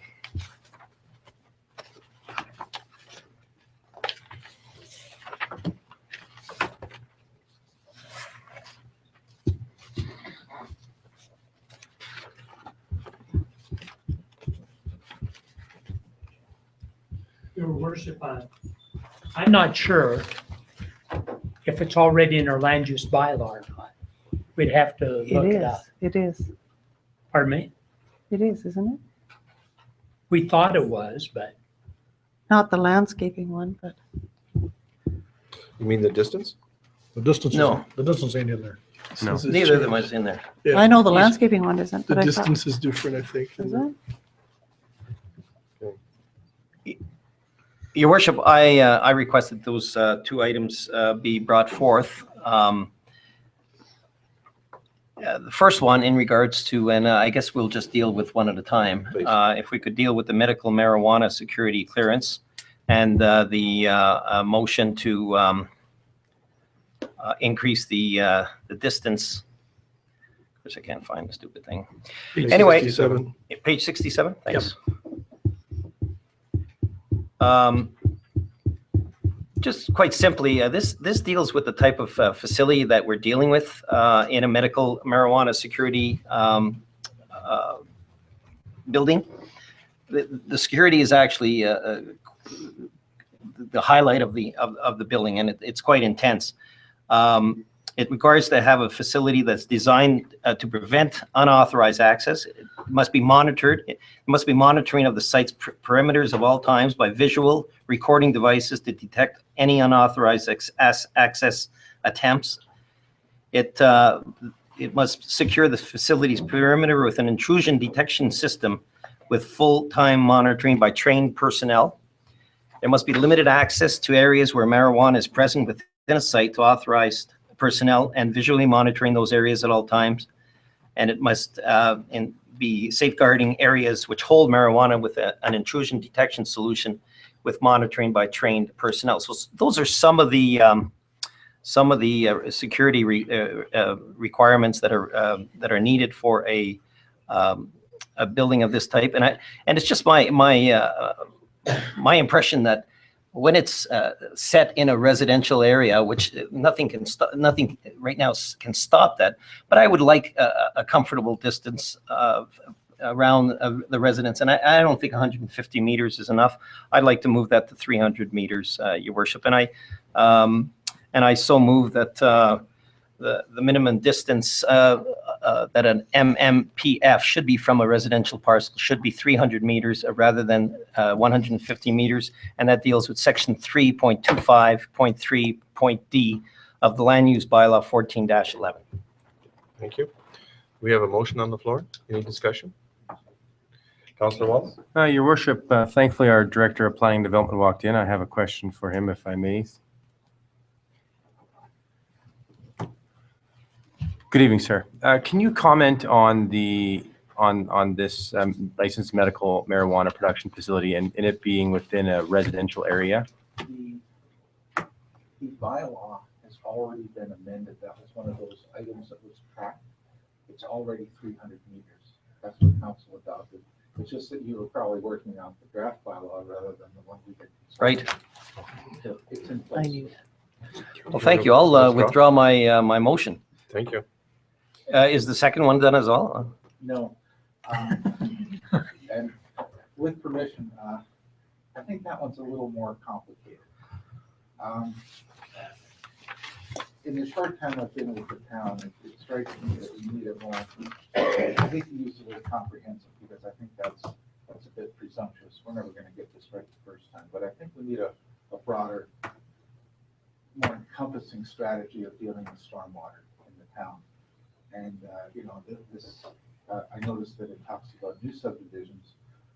With respect, I would suggest that in those portions of the town where we don't have a storm sewer, unlike the new subdivisions, it may be more critical to have some sort of storm drainage mitigation than in new subdivisions where we have storm sewers and we're looking at lot grading and so on and so forth. So I certainly think that's something we can bring forward. But with your permission, we might want to bring that forward in a broader context, and rather than make the specific bylaw requirement, it would be one of the, would be more like an appendix to the land use bylaw policy statement by council that, that we could pick and choose which, certainly for an R1 and a new subdivision, duplex in the downtown might be perfectly reasonable, but other circumstances are going to warrant either significantly more than just simply a rain barrel. Rain barrels and chickens. Good. Sorry.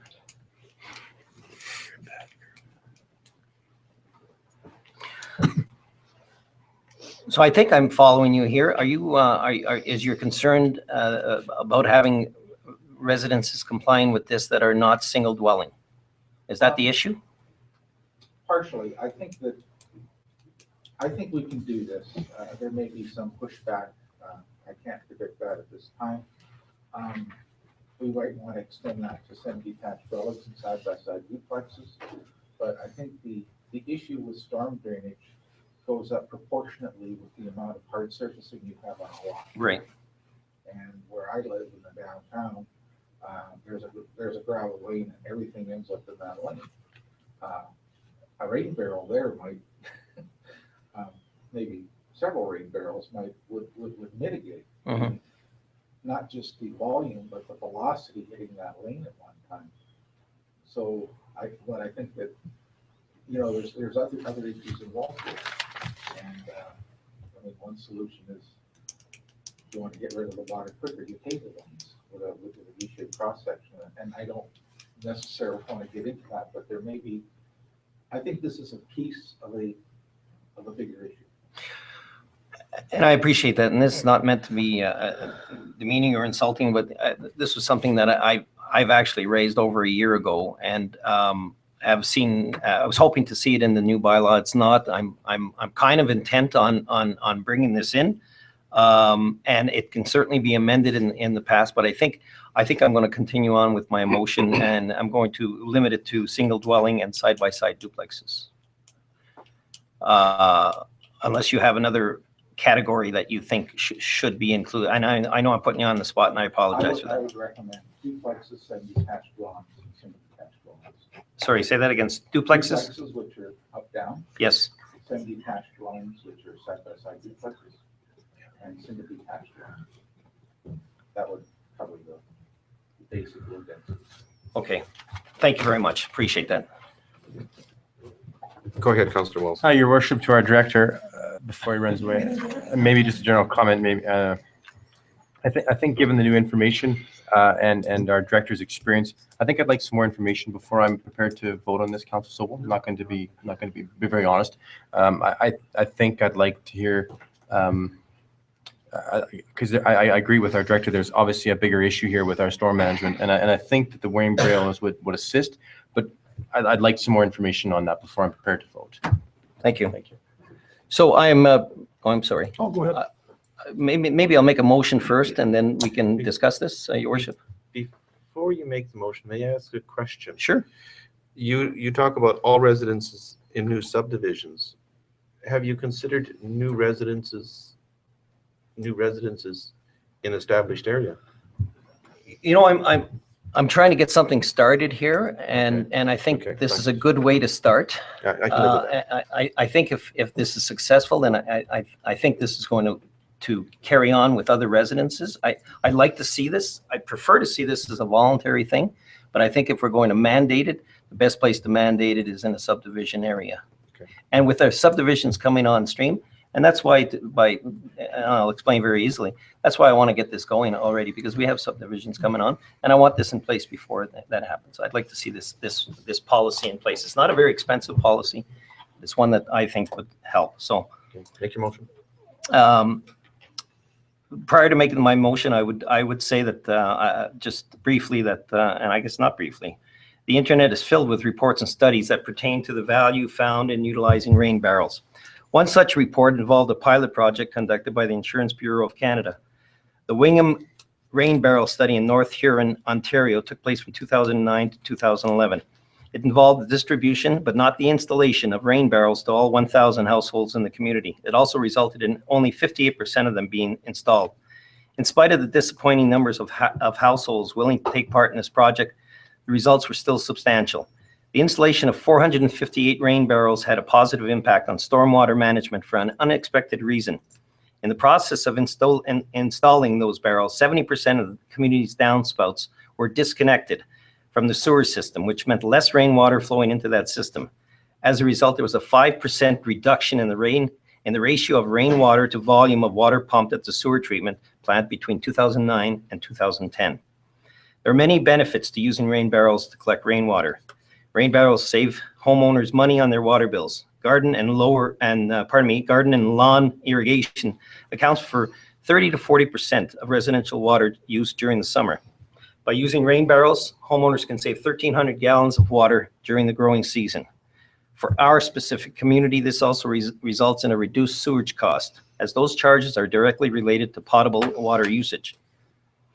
Tap water contains inorganic ions and fluoride compounds that accumulate in the soil over time and reportedly have the ability to harm plant roots and microorganisms in the soil. Rainwater does not contain the same additives found in tap water. It benefits plants and gardens by cleaning the soil of salt buildup, thereby promoting an environment conducive to root development. As noted, rain barrels help reduce the flow of storm runoff. When it rains, runoff picks up soil, fertilizer, oil, pesticides, and other contaminants from hard surfaces and landscapes. Rain barrels capture water that would have swept over a paved surface or a lawn, much like our director mentioned, thereby minimizing runoff pollutants. Lastly, by reducing the demand for establishing water supplies during dry summer months, we are effectively helping our environment. I'm not aware of any other community that mandates the use of rain barrels or includes the actual installation of same in new developments by the builders. And I encourage my fellow councillors to consider being leaders in this regard. I move that all single detached dwelling residences, all duplexes, and all semi-detached duplexes built in new subdivisions be equipped with a properly installed rain barrel with a minimum capacity of 200 liters. We have a motion on the floor. I have a question, Your Worship, to Councillor Sobel. When you in your motion speak to properly installed rain barrels, are you speaking, is there an addendum to this that speaks of in addition to the capacity to the like them having a cover, a solid cover? I know we can't specifically legislate safety in backyards, but I always worry about children drowning in rain barrels. I think all rain barrels are I just worry about people taking a 45-gallon drum and sticking it in the backyard. This would be builders that are installing it. This is Right. a responsibility of the builder to install. Right. So a homeowner just couldn't say, no, I'd No. rather have the. No, it's the just a builder's question. responsibility. I support the motion fully. Thank you. Councillor Blokeland? Thank you, Your Worship. I like the idea of the motion, but I don't think I can support this motion. I think this should be kept strictly voluntary and start mandating this on the builders to start putting rain barrels in these houses. I use 4 of these myself in my yard because I use a lot of water, but in an average rainstorm in 15 minutes, 200-liter barrel is going to fill up pretty fast. And I'm guessing a lot of percentage of these people aren't even going to bother to do anything with them. It's just going to leak out beside the house anyway. So I would like to see this stay strictly voluntary. It's got no place in here as far as I'm concerned. Councillor Walsh? In your worship, I too will not be supporting this motion, and not because I don't support the concept. It's just I would like some more information now, and hopefully our planning development committee or the department can get some more information to me about what the actual benefit's going to be, how we're going to regulate it, because I got some safety concerns as well with the 200-liter barrel, and then my next question would be is where they going to get the barrels from? I got too many questions here too, and there's not enough information for me to properly make an adequate vote on this. So, thank you. Any further discussion? All in favor? And opposed? Defeated. Thank you. Thank you. Memorandum of Understanding and Contribution Agreement between the United Way of Calgary and the town of Strathmore. That was the team.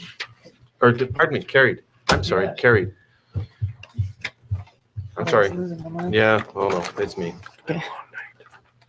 Good evening, Your Worship and Council. I'm here to present to you and have a discussion about the United Way of Calgary area MOU with the town of Strathmore.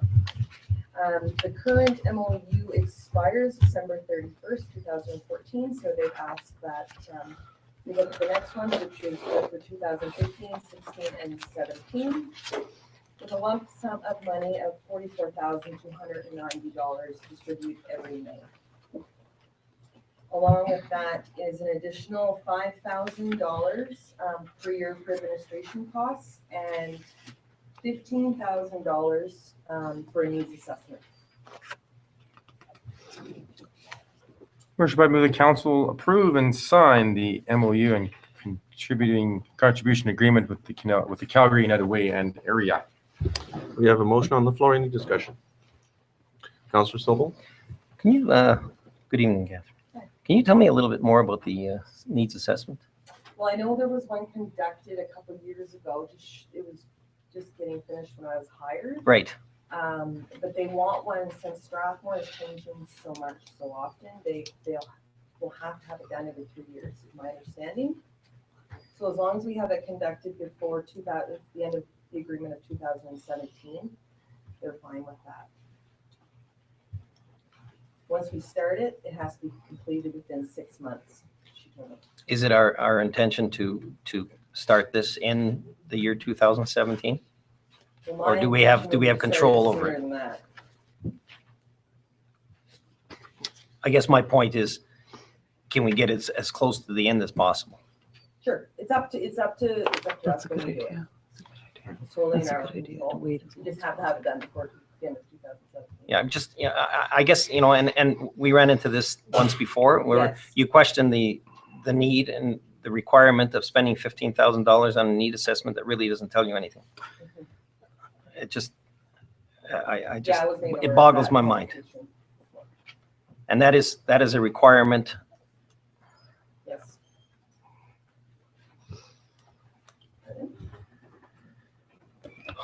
So, Your Worship, I just want to clarify that the funds are supplied by the United Way for Yes. that needs assessment. Yeah. Does that come out of the $15,000. 44,000? It's an addition. Addition, $15,000 $49 44. total. Is that different? Because that's not the way it was before. Oh, it is different. Thank you.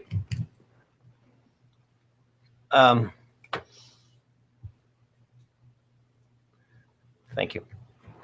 Okay.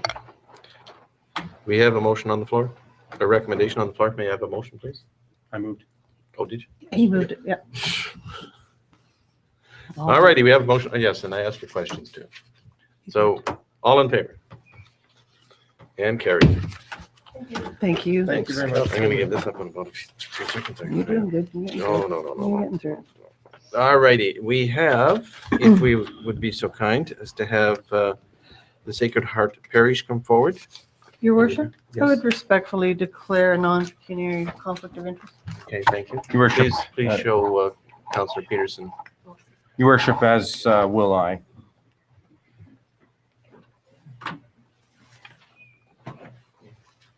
Did you show me? And Councillor Walls has also declared a conflict. And good evening, gentlemen. Good evening, Your Worship. My name is Harry Solomon. I'm the chairman of the fundraising committee for the new Catholic Church. This is Deacon Roger Nelson, also with Sacred Heart Parish. We've got several other members of our committee here as well. We're approaching you tonight to ask consideration to waive the Civic Center fees for our fundraising dinner and auction is going to come up on November the 8th. Sacred Heart, or I guess the Catholic faith, has had a presence in Strathmore for at least 100 years in some form or fashion. Our last church, which has since been demolished, was built in the early 1950s. So we're going now through the process of working towards building a new one. We've had, over the years, we've had a great many youth and social programs. Our youth programs were always, and I've talked to several of the people who led the different groups, were always open to, it was all non-denomination. So when there was, when the functions were being held, they were always open to all the kids that showed up that were looking for the kind of treatment we were putting forward. We've also been supporters of the crisis shelter, huge supporters of the storefront school through the Golden Hill School Division. We've had many activities there. I think Roger can probably speak to some of those. We support the Strathmore libraries, and these are just some of the things that people have told me we've done even over the last 20 or 30 years.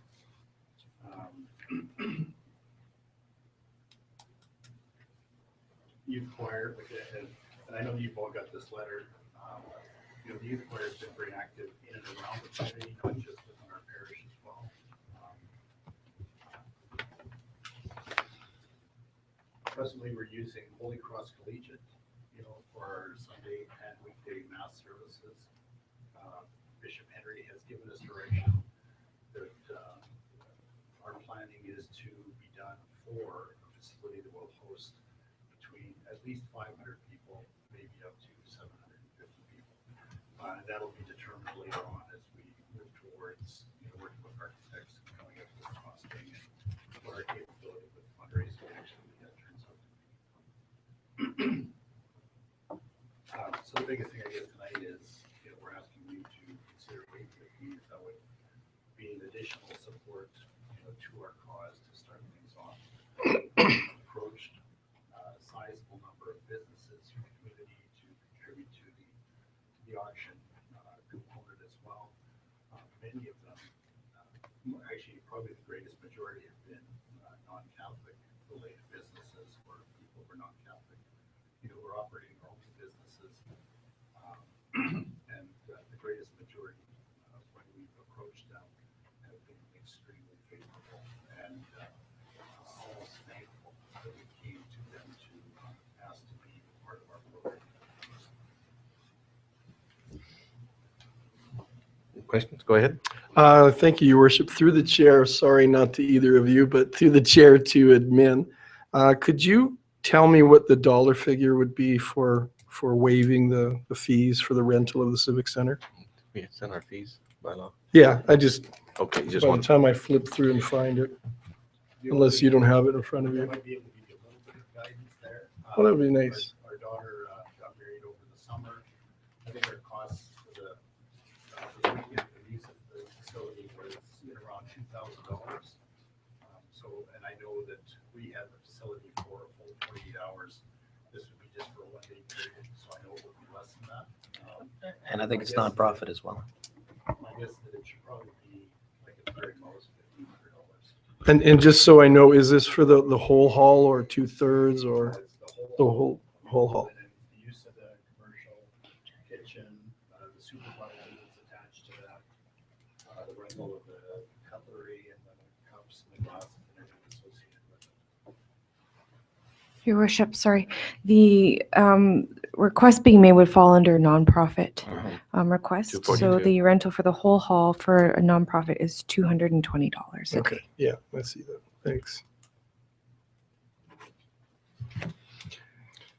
any further questions?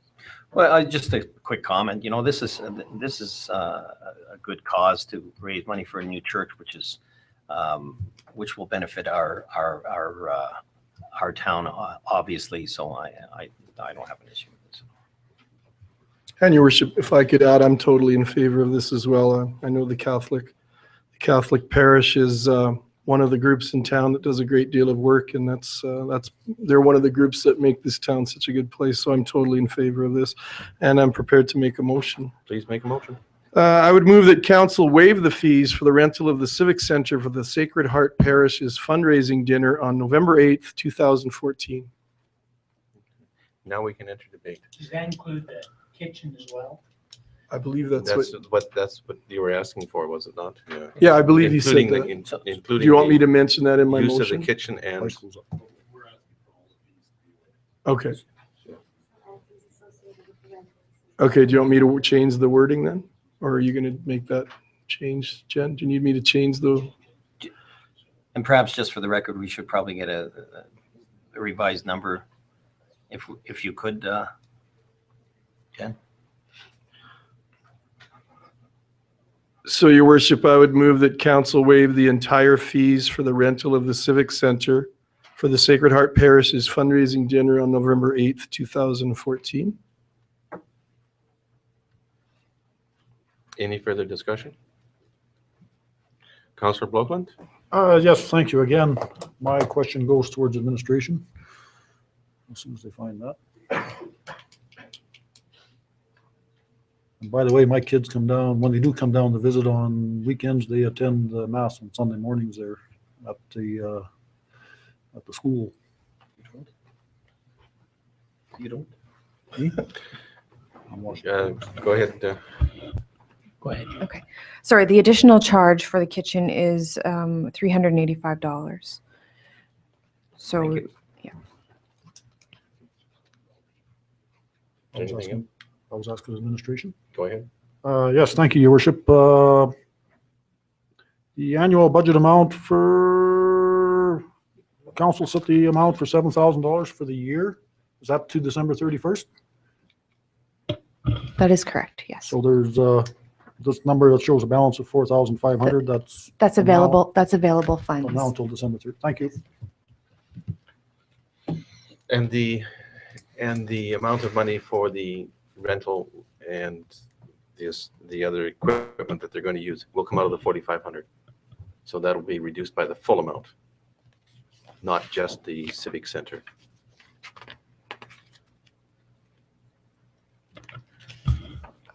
I'm sorry, if I'm understanding correctly, the amount of the rent will be approximately $600. Right. And so the 600 will reduce the 4,500. That is correct. Okay, good. Okay, we have a motion on the floor. All in favor? And carried. And just a quick question, if I might. It's on November the 8th. And what are the tickets? Tickets are $40 each. Okay. Do we have a menu yet? No, okay. It'll be roast beef, I know for sure. Where are the tickets available to buy? But for the public? They can phone. Only I urged. didn't put, actually. I just have this has Perfect. our phone number on it. Thank you. We can make contact before they can show up after Saturday or something. Thanks very much. Thank you very much. Thank you. Thanks for coming in, gentlemen. Yeah, and we can have our two. Really? Should we vote on it? Yeah, well, I'll leave them out there.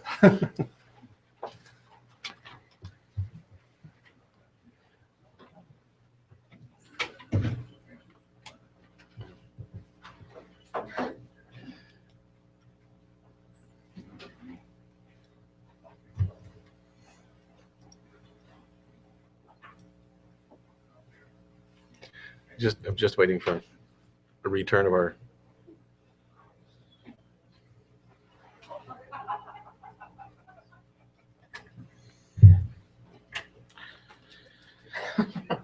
And show Councillor Walls and Councillor Peterson back in. Next item on our agenda is a donation request from Hope Bridges. I don't think Hope Bridges is in attendance. No. Okay, so Hope Bridges has made a request. Worship, I move the council donate $600 to the Hope Bridges Society for the 9th annual Artist Among Us Gala on October the 23rd, 2014.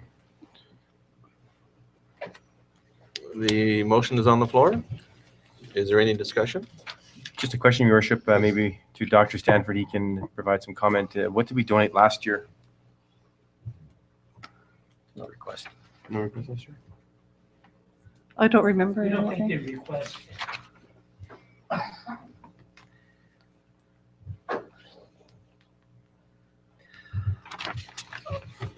Councillor Boakland. Thank you, Your Worship. Through to administration again, these requests, I'm assuming, obviously, they're meeting the requirements of our new donation policy that we put in place. Yeah, Thanks. right there, yeah. On the back. Someone's back. Is that what it is? Councillor Sobel? No, No? I'm good, Okay. Your Worship. Thanks. We have a motion on the floor. Any further discussion? I would just note that their application does state that the funding will be used for advertising of the gala in papers and space tent, Rent, space rent, space rent. and Of sound course tech, it's and space sound rent. technician, and sound Be a technician. Space tent. rent and a sound technician. Space tent. All right. Councillor Peterson. Do we say in our, anywhere that they have to note on their advertising that the town of Strathmore is a support? No, I don't think so. But it's good. point. We could include it in the That's- motion. Absolutely. Yeah. I would accept as a friendly amendment, Your Worship. Thank you, Councillor Walls. And the friendly amendment, it reads, That town of Strathmore be acknowledged in the advertisements as a contributing sponsor. thank you. We have a motion on the floor. All in favor? And carried. The next item is the multiplex. Your Worship, given the circumstances of an earlier delegation and their intent, which I guess mirrors my idea of having a council begin a committee in this regard, I would request that this item be removed from the agenda at this point. Do we need to do that by motion? Because it wasn't done at the beginning? Yes? Please make a motion. I move. I so move. Okay. We have a motion on the floor. Any discussion? All in favor? And carried. 8.5.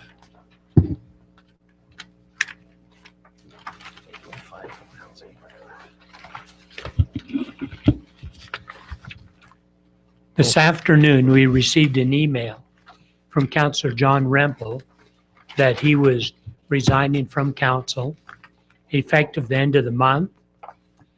And that was about all that was in his email. So what we need to do, we need to have a by-election within 90 days of today. So we took a look at the calendar, and we felt that in the early part of January would be pretty awkward. A lot of people take off, go to the States in early January, or go on vacation after Christmas. So we felt that it should be in December. And with that in mind, we're proposing that on December the 8th, we have, you come in and pre-vote if you're going. And then on the 15th would be the normal election.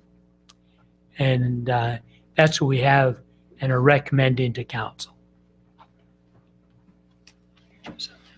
So it would open 30 days prior to December 15th, November 15th.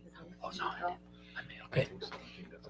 Worship, one other thing they pointed out, nomination day should be November the 10th. Well, that's what I. And then the advance vote, like I mentioned, December 8th, and the election day, December 15th. Nomination day is November 10th. And we can also have packages ready by October 22nd.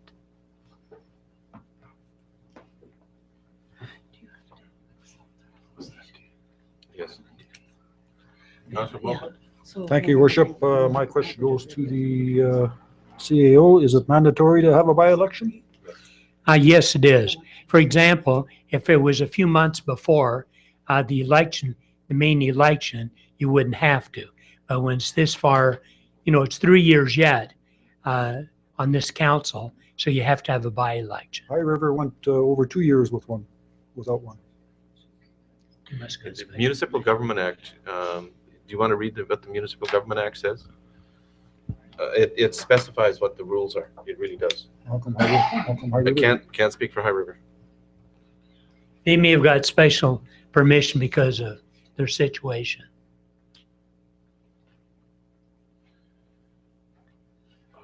Was it 162, 161?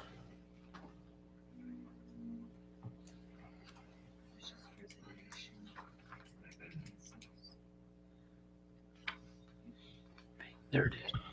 So it's 162. It states the council must hold a by-election to fill a vacancy on council unless the vacancy occurs in the 6 months before the general election, or the council consists of 6 or more councillors and the vacancy occurs in the 18 months before the general election and there's only one vacancy, or in the 12 months before the general election and the number of councillors remaining is at least one more than the majority of the number of councillors comprising the council under section 143. Yeah. So yes. Yes. So do we need a motion on that? So I was I just didn't going to think ask, there's no motion required on, No. No, this is to set a election date? I think White's municipal the clerk boss. is responsible for all of that. You're the boss of that. Your Worship, could I just ask one question? By all means, Through the chair to administration, so I just want to clarify, November 10th is the date? And is it at by noon or by 1 or by the end of the day? Nominations are by noon.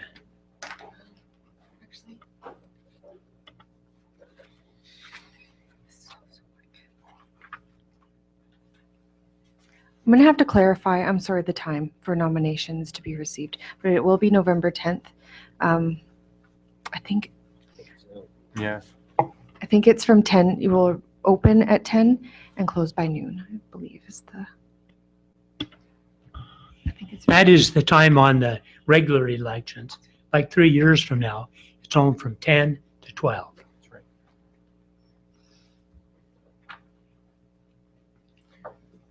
Councillor Walls. Your Worship, just a comment that maybe we can send a thank you letter to Councillor Rempel, and you know, he did a good job serving the town for many years, and I will be saddened by his resignation. Okay, thank you. Our next item is questions between councillors or between administration and council. We'll start with Councillor Sobel. I have Nothing? nothing. No? Councillor Blokland? I have two, Your Worship. Okay. Again, directed to administration. Lakeside Boulevard traveling, I'm not a foreigner, traveling west towards downtown. Yeah. Traveling west on Lakeside Boulevard regarding hospital.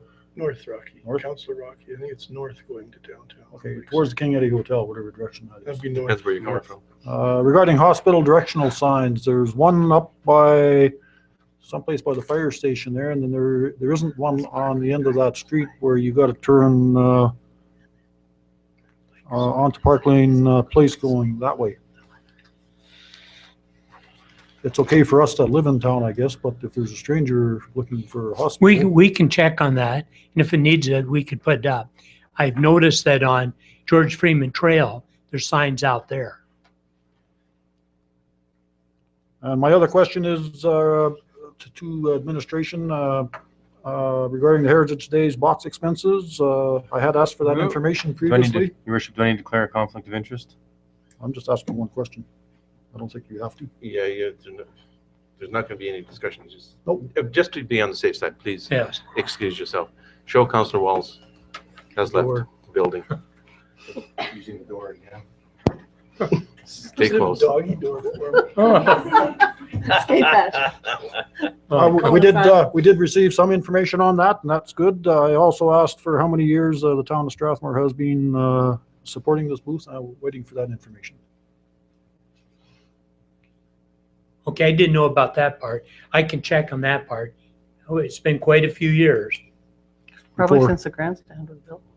Pardon me. Probably since that grandstand was built. Well, Yes, matter of fact, we were one of the original buyers of our booth. Because at that time, we paid $3,000 a year for 10 years. I remember those figures.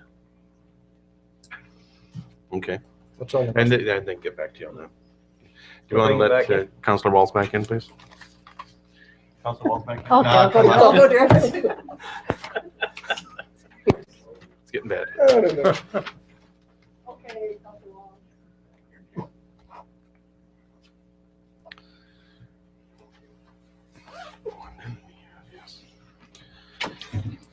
Councillor Walls, do you have any items that you wish to bring forward? Nothing, Your Worship. Thank No? you. Deputy Mayor Fuel, do you have any items? I have nothing, Your Worship. Okay. And Councillor Peterson? I have nothing else. And I do have one, and it's a question that we received, and I think it was also addressed to council in regards to the mayor and councillors, yes, swimming pool temperatures. And I would ask that if you'd be so kind, Chief Administrator, Officer Stanford, to address that letter in regards to the concern they had with the water temperature. Yes, I took the opportunity, we did this week, to check, and the pool temperature is kept at a constant 28.5. Now, the Sharks prefer 28. The seniors, depending which ones, would prefer 29 or 30, but it's kept at 28.5. So what you're saying to me, it's a half a degree warmer than the Sharks want and approximately a half a degree to a degree colder than the seniors want. Yes, for some of the seniors. Some prefer it, a degree warmer than that, but Okay, thank you. Anything for administration to us? no thanks. No? I think that's. He's done with it. It's late. He's done with It's it. very late. So Move to adjourn. we can't quite adjourn because that's we right. do have one, Camera issue. one issue and somebody has to make a motion. I would to go move that we go in camera, your worship. To discuss, Land. to discuss land. Thank you. And we thank you for your time. Worship, do I need to leave them again? I don't Please. know just yet. Please. Well, I'm thinking we're moving the office actually outside. Pat's gonna get you a doggy door. Thanks, Pat. Turn your button off there. We forgot one thing.